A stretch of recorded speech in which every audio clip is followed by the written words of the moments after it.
আসসালামু আলাইকুম। সুখ দুঃখের সংসারের আরও একটা নতুন ভিডিওতে আপনাদের সবাইকে স্বাগতম।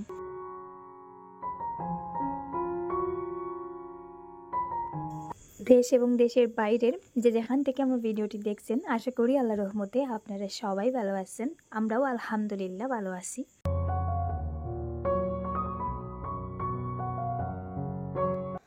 গতকালকে মানসিকভাবে ভিডিও দেওয়ার জন্য প্রস্তুত ছিলাম না, তেমন একটা কাজকর্মও করিনি, তাই আর গতকালকে ভিডিও শেয়ার করিনি। গত পরশু দিনের টুকটাক ভিডিও মিলিয়ে আজকের এই ভিডিওটা আপনাদের সাথে শেয়ার করেছি। সেজন্য রিকোয়েস্ট করব স্কিপ না করে ভিডিওটা শেষ পর্যন্ত দেখার চেষ্টা করবেন। আশা করি ভিডিওটা আপনাদের কাছে ভালো লাগবে। আর সেই সাথে আপনাদের সবার কাছে আরও একটা রিকোয়েস্ট, যারা ভিডিওতে লাইক দিতে ভুলে যান, প্লিজ এখনই একটা লাইক দিয়ে ভিডিওটা কন্টিনিউ করবেন।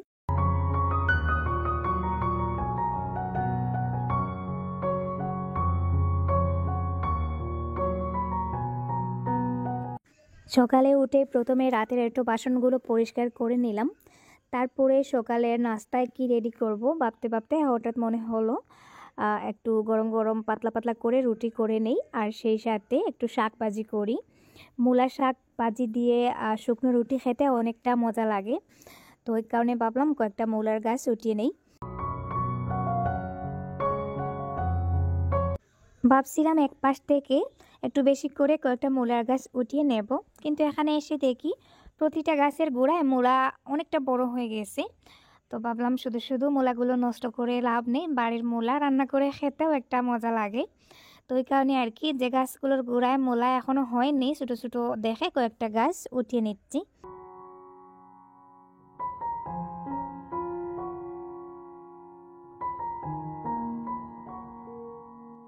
রুটির জন্য এখানে নিয়েছি 2-3 কাপ আটা। আটাগুলো এখন পানি দিয়ে অল্প অল্প করে মেখে নিচ্ছি। আমার ফ্রিজে অনেক সময় রুটি তৈরি করা থাকে, তবে আজকে নেই। আজকে না, 2-3 দিন থেকে রুটি শেষ হয়ে গেছে, তাই ভাবলাম গরম গরম ফ্রেশ কয়েকটা রুটি করে নেই। আর এদিকে আটাগুলো মেখে আমি শাকগুলো কেটে নিচ্ছি। এই শাকগুলো আমাকে অনেকক্ষণ সময় নিয়ে ধুয়ে পরিষ্কার করে আনতে হয়েছে, কারণ আমার গার্ডেনের মাটিগুলো বালু মাটি, আর সেই সাথে মূলার শাকের মধ্যে বালুর পরিমাণটা একটু বেশি থাকে। তো অনেক সময় নিয়ে শাকগুলো ঘষে ঘষে পরিষ্কার করে নিয়ে এসেছি, তারপরে ভয় হচ্ছে যদি বালু থেকে যায়। তো আশা করি থাকবে না, কারণ 5-6 বার পরিষ্কার করেছি। আর ওইদিকে চুলায় কড়াই বসিয়ে দিয়েছি, শাকগুলো একটু বেশি জাল জাল করে আর কি ভাজি করব।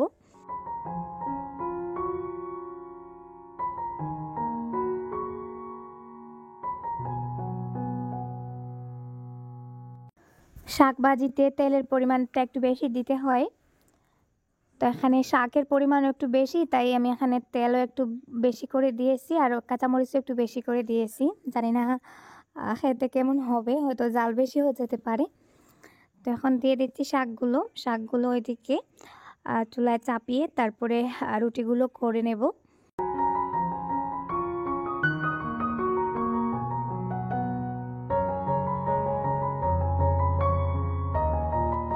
আটাটা নরম হয়ে গেছে, আমি এখন একটা একটা করে রুটিগুলো বেলে নেব। আর আমি এদিকে রুটি করি, আপনারা দেখতে থাকুন। আবারও রিকোয়েস্ট করব, আজকের ভিডিওটা কিন্তু স্কিপ করবেন না, একেবারে শেষ পর্যন্ত দেখার চেষ্টা করবেন। আজকের ভিডিওতে আমি আপনাদেরকে একটা সারপ্রাইজ দিতে যাচ্ছি। আসলে আমার নিজের সাথেও এমন একটা সারপ্রাইজিং ঘটনা ঘটিয়েছে, তো ওইটাই আর কি আপনাদের সাথে শেয়ার করব বলতে সরাসরি দেখাবো, তাই ভিডিওটা শেষ পর্যন্ত দেখার অনুরোধ রইল। আর যে আপু ভাইয়েরা আজকে আমার চ্যানেলে নতুন, ভিডিওগুলো ফার্স্ট দেখতেছেন কিন্তু আমার চ্যানেলটাকে এখনও সাবস্ক্রাইব করা হয়নি, প্লিজ চ্যানেলটাকে সাবস্ক্রাইব করে দেবেন যদি আমার চ্যানেলের ভিডিওগুলো আপনাদের কাছে ভালো লেগে থাকে।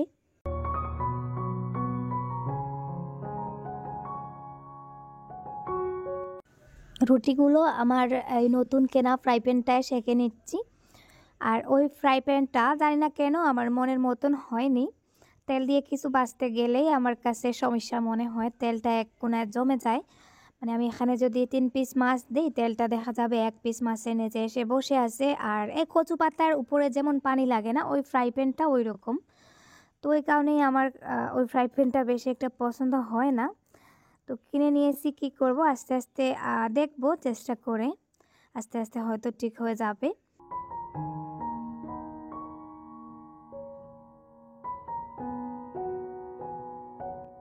রুটিগুলোও শেখা হয়ে গেছে, ওইদিকে আমার শাক ভাজিটাও প্রায় হয়ে গেছে। তো এখন গরম গরম শাক ভাজি দিয়ে গরম গরম শেখা রুটি খাবো। এই যে আমি সবাইকে নাস্তা দিতে দিতে আমার রুটিগুলো আর গরম অবস্থায় থাকেনি, ঠান্ডা হয়ে গেছে। খাচ্ছি খাবো বলতে বলতে শাক ভাজিটা অনেকটা ঠান্ডা হয়ে গেছে। তো যাই হোক, কি আর করার, ঠান্ডা ঠান্ডায় খেয়ে নেই।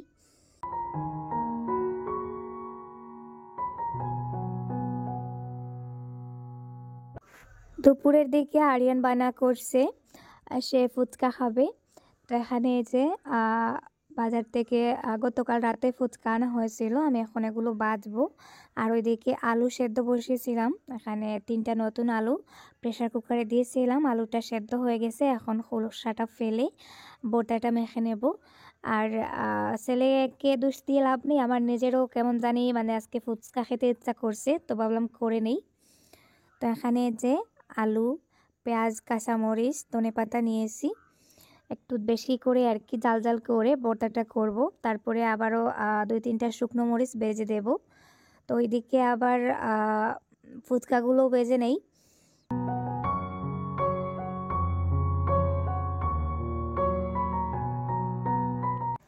শীতের দুপুরে বা শীতের সন্ধ্যায় আসলেই জাল জাল কিছু খেতে ইচ্ছা করে, সেটা ফুচকা হোক বা যে কোনো ধরনের পকোড়া, মানে জাল জাল কিছু এক কথায় খেতে ভালোই লাগে।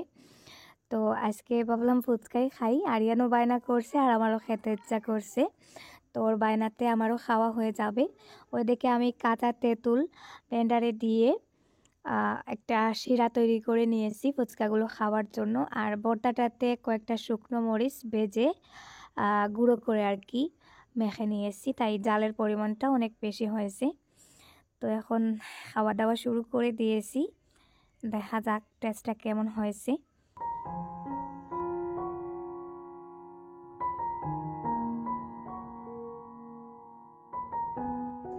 আর ওইদিকে দেখুন আমার ছেলেও কিন্তু আমার সাথে টক্কর মেরে ফুচকা খাচ্ছে। তো আমি বলছি এটা দিয়ে তুমি পারবে না, এতে জালের পরিমাণ বেশি হয়ে গেছে। ওর জন্য আমি এক্সট্রা করে কম জাল দিয়ে আলু ভর্তা রেখেছি। ও কিন্তু মানে জাল আলু ভর্তাটা খাবে, তার নিজের জন্য যেটা রেখেছি সেটা খাবে না। দেখা যাক খেতে পারে কি না।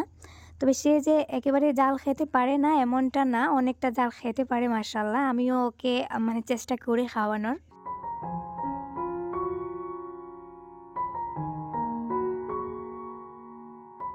আজকের আকাশটা দেখুন, কত সুন্দর একটা আকাশ, মানে ক্যামেরায় ওইভাবে বোঝা যাচ্ছে না, সরাসরি দেখতে কিন্তু আরও বেশি ভালো লাগছিল।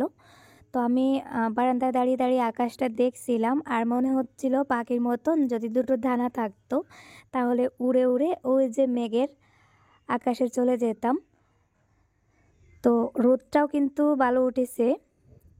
আর সকালবেলা একটা বানর এসেছিল, এই যে দেখুন বানর এসে আমার একটা লাউ একেবারে আছড়ে কুচড়ে দিয়ে চলে গেছে।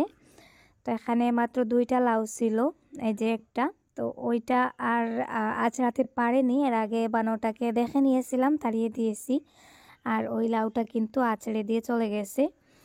আর এই যে দেখুন আমার টমেটো গাছেও কিন্তু মাশাআল্লাহ টমেটো হওয়া শুরু করে দিয়েছে। তো এখানে যে টমেটোর গাছগুলো আমি প্রথমে লাগিয়েছিলাম, ওই গাছগুলোতে তেমন কোনো যত্ন নেওয়া হয়নি। একবার মনে হয় একটু সার দিয়েছিলাম, আর কিছুই দেওয়া হয়নি। তারপরেও মাশাআল্লাহ গাছগুলোতে যে 1-2টা করে অনেকগুলো টমেটো চলে এসেছে। তো এখানে আবার কলার মোচা কাটা হচ্ছে, গাছে 2-3টা কলার মোচা হয়ে গেছে। আমি কয়েকদিন থেকে আরিয়ানের বাবাকে বলছি মোচাগুলো পেরে দেওয়ার জন্য। তো ওই যে দেখুন উনি অনেকটা নিচে গিয়ে কলার মোচাটা পাড়ার চেষ্টা করছেন, তো অলরেডি পেরেও নিয়েছেন। ওই জায়গায় আমি গেলে আবার দপাস করে পড়ে যাই, ওই কারণে আর কি আরিয়ানের বাবাকে দিয়ে কলার মোচাটা পাড়িয়ে তারপরে আবার পেঁপে গাছে নিয়ে এসেছি। আমার একটা পেঁপেও লাগবে, তো বললাম উপর থেকে একটা পেঁপে পেড়ে দাও। মানে নিচের পেঁপেগুলোর বয়স বেশি হয়ে গেছে, ওই পেঁপেগুলো পাড়ার পরে যখনই দা দিয়ে কাটা হয় দেখা যায় ভেতরের দিকটা লাল হয়ে গেছে। তো আরও একবার আমি 4-5টা পেঁপে পেড়ে সবগুলো পেঁপে লাল পেয়েছিলাম, তবে এটা উপর থেকে পাড়া হয়েছে, মনে হচ্ছে সাদা হবে। তো এখানে আবার আমি গাছ থেকে কয়েকটা শিম উঠিয়ে নিচ্ছি। আজকে ওই যে লাবড়া তরকারি, যেটা আমরা আমাদের আঞ্চলিক ভাষায় মানে সিলেটি মানুষরা অবশ্যই চিনে, লাবড়া তরকারি স্বাদটাও বোঝে, তো ওই লাবড়া তরকারিটাই করব।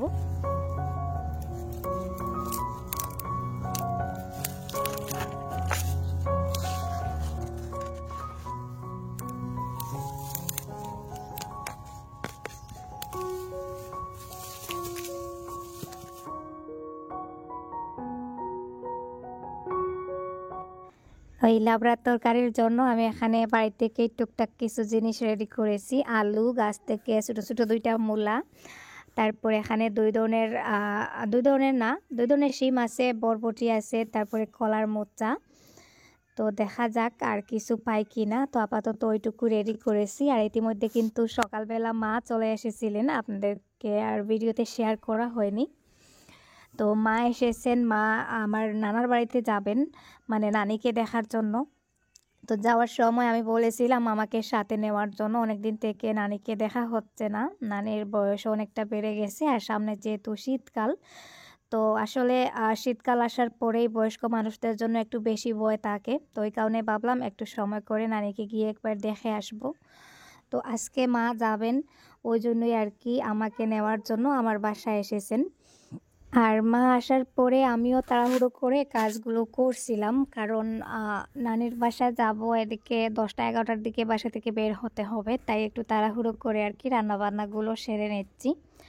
তো ওইদিকে কিছু মাংস বের করেছি নানির জন্য আর কি, গড়ে তৈরি করে কিছু একটা নেব, কিছু অল্প পোলাও রান্না করব আর একটু মাংস বোনা করে নেব।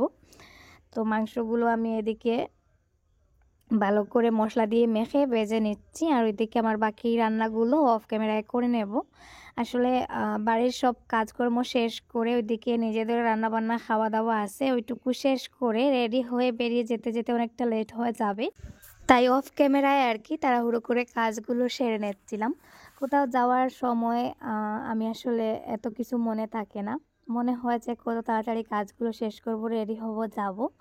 তো ওই পরিস্থিতিতে ভিডিও করার মুডও তেমন একটা থাকে না, আর ভিডিও করার কথা মনেও থাকে না।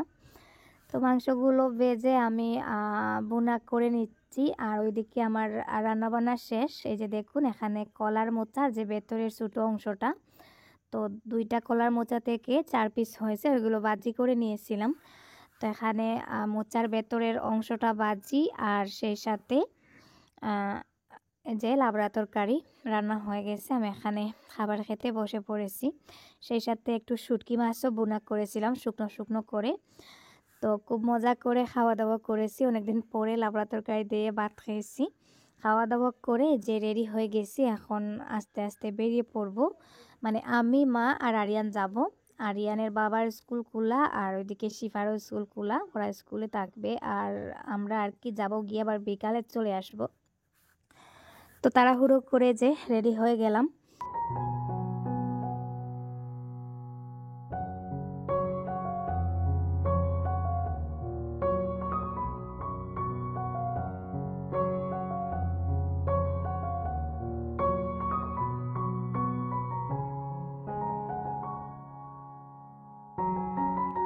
রাস্তায় আমি আর ক্যামেরা অন করিনি, নানার বাড়িতে চলে এসেছি। নানার বাড়ি বললে ভুল হবে, এখন ওটা নানির বাড়ি। আমার নানা নেই, মারা গেছেন অনেক দিন আগে, আমার জন্মের আগে।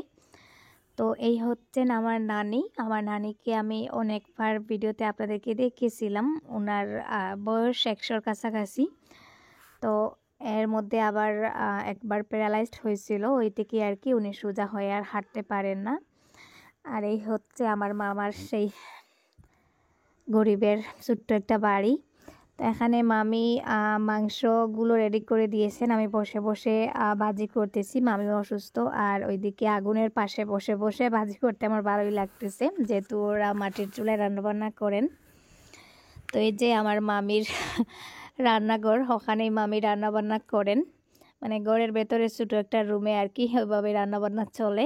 আর এই যে দেখুন আরিয়ান এখানে এসে, ওর মামা বন্ধু, মানে আমার মামার একমাত্র ছেলে ও মনসুর।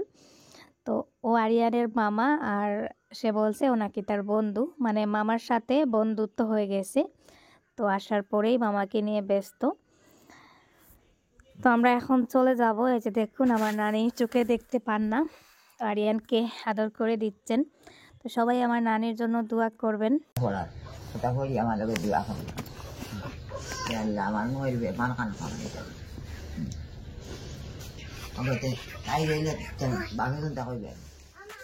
নানার বাড়িকে টাটা বাই বাই বলে আমরা ফাইনালি চলে এসেছি প্রায় বাড়ির কাছাকাছি, চেরাগি বাজারে। ওখানে আসার পরে আরিয়ান মানে এত বায়না ধরেছে সে বিরিয়ানি নেবে।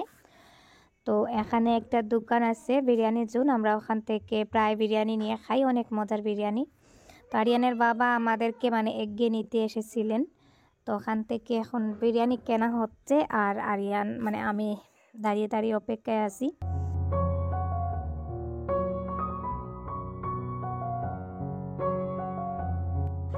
তো এই হচ্ছে বিরিয়ানির সেই দোকান। তো এখানে দুইটা দোকানে বিরিয়ানি পাওয়া যায়। ওই যে দোকান, এটা হচ্ছে বিরিয়ানি জোন। তো এখানে চিকেন বিরিয়ানি আর কি পাওয়া যায়, খেতে খুবই টেস্টি হয়। আর ওখানে পাশে আরও একটা বিরিয়ানি আছে, ওখানে বিফ বিরিয়ানিও পাওয়া যায়। দুইটা দোকানের বিরিয়ানি যথেষ্ট ভালো, তবে আমরা বেশিরভাগ এখান থেকেই আর কি বিরিয়ানি নেই, আজকেও তাই নিচ্ছি।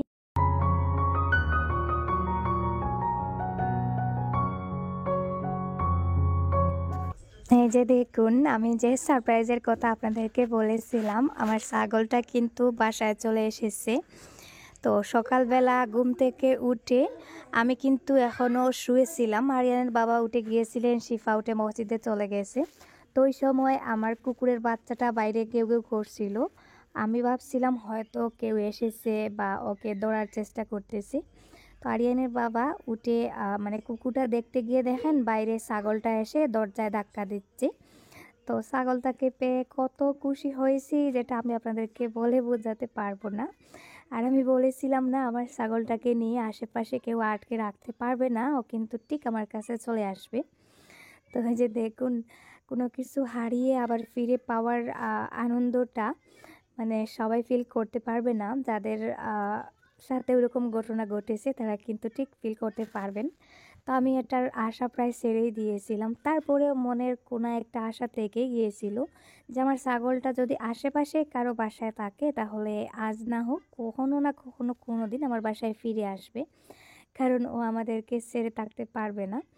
তো ফাইনালি সকালবেলা ও জানি না কোনভাবে চলে এসেছিল। তো বাড়িতে এসে আসলে ওকে বাঁধার ঠিক আগ মুহূর্তেই ও আবার ওইদিকে আর কি দৌড়ে চলে যেতে চাইছিল মাঠের ওইদিকে।